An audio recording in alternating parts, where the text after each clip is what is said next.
हम सबके बीच में उपस्थित हुए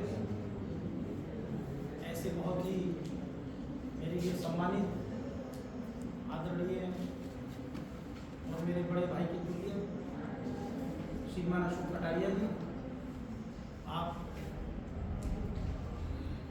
विधान परिषद के सामान्य सदस्य और उत्तर प्रदेश सरकार में पूर्व मंत्री रहे। उनके साथ ही इस कार्यक्रम में आदरणीय डॉक्टर सोमपाल जी उपस्थित हैं और आप दोनों को हम सबके बीच तक लाने का श्रेय ऐसे हमारे आदरणीय प्राचार्य जी डॉक्टर अशोक शर्मा रावल जी और विज्ञान संकाय की निदेशक और दूसरी वरिष्ठ शिक्षक साथी, सभी मेरे शिक्षक बंधु, प्यारे बच्चों, ये बड़ा सौभाग्य का क्षण है कि आज आप सबको एक ऐसे व्यक्ति के विचार सुनने का अवसर मिलेगा कि जब वो बोलते हैं तो मन करता है कि वो सुनते जाएं।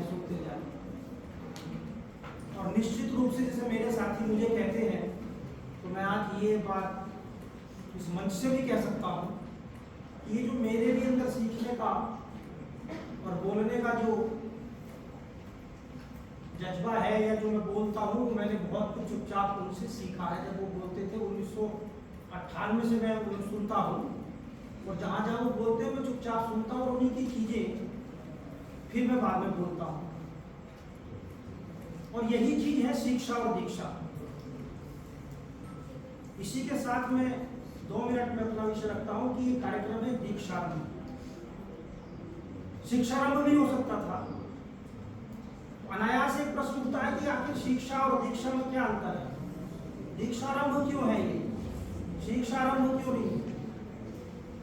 तो शिक्षा का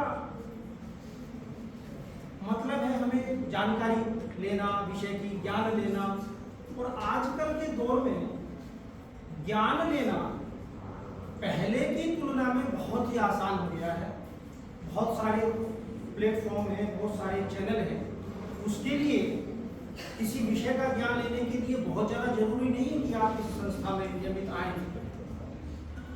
आप उस विषय को अन्यत्र भी घर बैठिए कहीं पढ़ सकते हैं और परीक्षाओं को अच्छे अंकों से पास कर सकते हैं। फिर संस्थाओं की जरूरत क्यों, शिक्षकों की आवश्यकता क्यों। इसलिए नाम शिक्षारंभ नहीं है, दीक्षारंभ है। क्योंकि शिक्षा जो हमें ज्ञान देती है, जो हम कहीं से भी ले सकते हैं, उसके लिए किसी कक्षा की जरूरत नहीं है। लेकिन जो ज्ञान हमने लिया है या जो हम लेना चाहते हैं, वो जब एक योग्य गुरु के माध्यम से हमें मिलता है तो प्राप्त ज्ञान का सही उपयोग ही हमारी सही दिशा निर्धारित करता है। विष्णु पुराण में विद्या के बारे में स्पष्ट कहा गया है, सा विद्या व विमुक्तये।